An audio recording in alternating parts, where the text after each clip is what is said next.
2016년 10월 11일 저녁 6시 13분.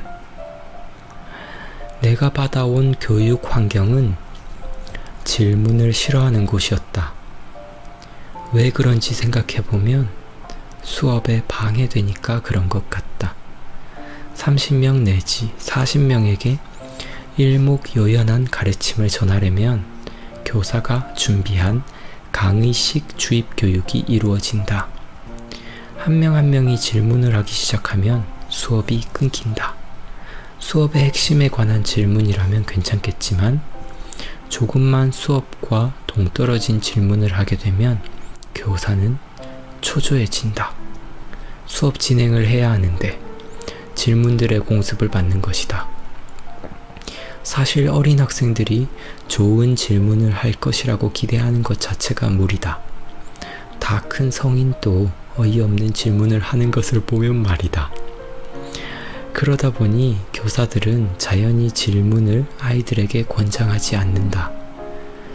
거기에 그치는 게 아니라 대부분은 이상한 것 묻지 말고 가르치는 것이나 잘 배우라고 윽박 지른다.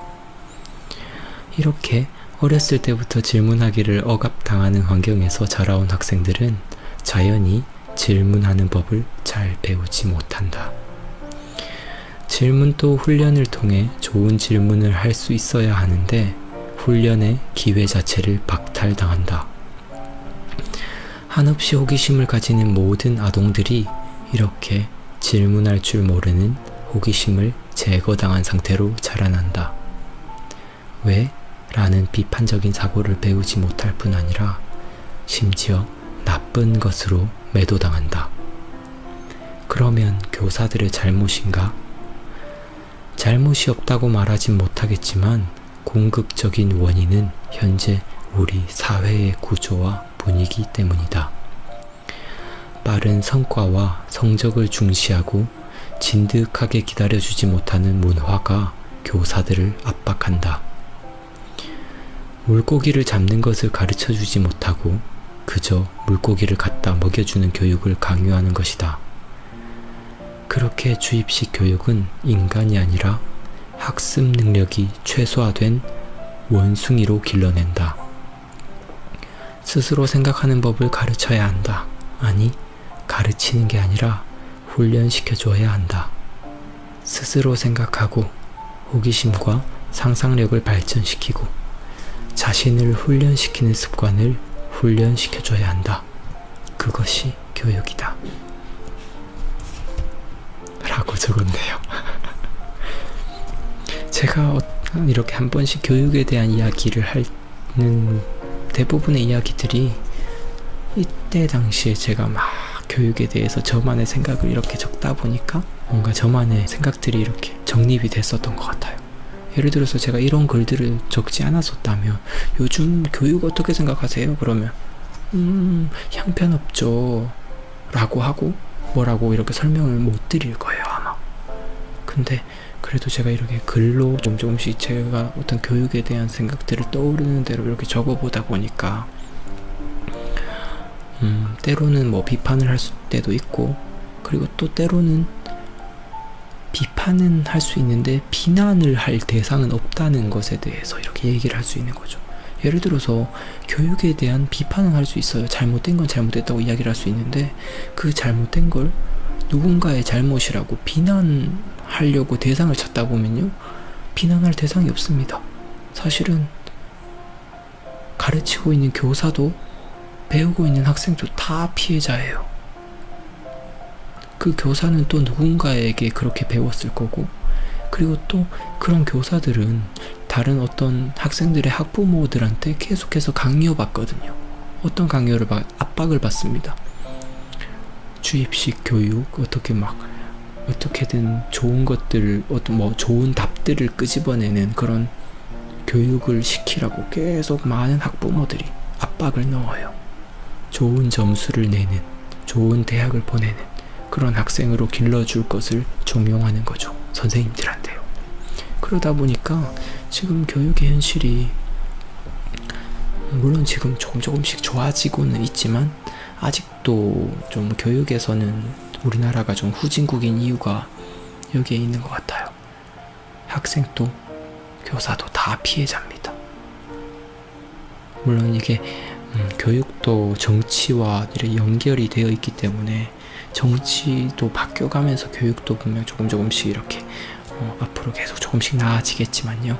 아직 갈 길이 먼 것 같아요. 엘리샤님, 스스로 생각하고 호기심과 상상력을 발전시키고, 그 다음이요. 스스로 생각하고 호기심과 상상력을 발전시키고 자신을 훈련시키는 습관을 훈련시켜줘야 한다. 그것이 교육이다 라고 적었어요. 자신을 훈련시키는 습관을 훈련시켜줘야 한다. 네. 그러니까 말하자면 공부법이라든지 어떻게 하면 인간이 성장할 수 있는지에 대해서 우리는 훈련을 받을 필요가 있습니다. 근데 그런 훈련들을 거의 전무해요. 생각하는 방법들, 뭔가 생각을 키우는 방법. 예를 들어서 책을 많이 읽으라고 책 읽으면 좋다라고 합니다. 그렇게 하면 생각이 길러진다고 이미 교육에서도 그렇게 얘기를 해요. 그건 정말 좋은 현상이에요. 근데 책을 어떻게 하면 내가 책 읽는 습관을 기르고 어떻게 하면 책을 잘 읽을 수 있는지에 대해서는 교육이 잘 훈련시켜주고 있지 못해요. 그저 이미 이렇게 정해진 커리큘럼 안에 있는 지식들을 어떻게든 이 아이들에게 주입시켜가지고 이 아이들이 시험을 치르고 점수를 내는 기계로 만드는데 급급합니다. 그렇기 때문에 자신을 훈련시켜주는 습관을 훈련시켜줘야 되는 거죠. 물론 말은 쉽죠. 쉬운 과정이 아니라고 생각합니다. 그리고 또 모든 교육이 다 잘못됐다는 것도 아니에요. 지금 이 교육 현장 중에서도 이렇게 TV나 어떤 다큐멘터리나 보면은 정말 좋은 변화들을 만들어가는 그런 학교들, 학원들, 그런 곳들이 정말 많습니다. 그리고 정말 깨인 생각을 가지고 학생들을 지도하는 교사분들도 정말 많아요. 그렇지만 그런 좋은 교육들이 전체적으로 보편화될 필요가 있겠죠. 새로운 희망님, 비판은 할 수 있어도 비난할 대상은 없다. 멋져요. 동감해요. 아이고, 감사합니다. 그런 것 같아요. 저는 이 세상을 살아가면서 솔직히 뭐 잘못된 걸 잘못됐다고, 물론 그게 물론 자신의 관점에 의해서 그런 비판도 나오는 거겠지만, 아무튼 자신이 생각할 때 자신의 소신을 이렇게 이야기하는 것, 잘못됐다고 이야기하는 거 정말 중요하다고 생각합니다. 근데 단순히 그냥 비난 일색인 거는 저는 정말 피하고 싶고, 그리고 그렇게 하면 안 된다고 이렇게 많은 사람들에게 이야기하고 싶어요. 특히 어떤 정치적인 서로 이런 다툼들이 있을 수 있잖아요. 근데 그게 서로를 이렇게 각자의 그런 지향하는 방향에 대해서 이야기하고 어떤 다른 사람의 의견에 대해서 어떤 비판을 할 때 간혹이 아니라 정말 자주 비판에서 그치는 게 아니라 막 비난 일색으로 막 이렇게 끌고 가는 때가 참 많잖아요. 왜냐하면 그렇게 해야 또 어느 정도 이렇게 다른 사람들을 또 선동할 수가 있거든요. 근데 그게 오히려 좋은 어떤 대화 문화를 망치는 일인 거죠. 상대방을 존중하지 않고. 비난은 그 안에 미움과 증오가 담겨 있으니까요.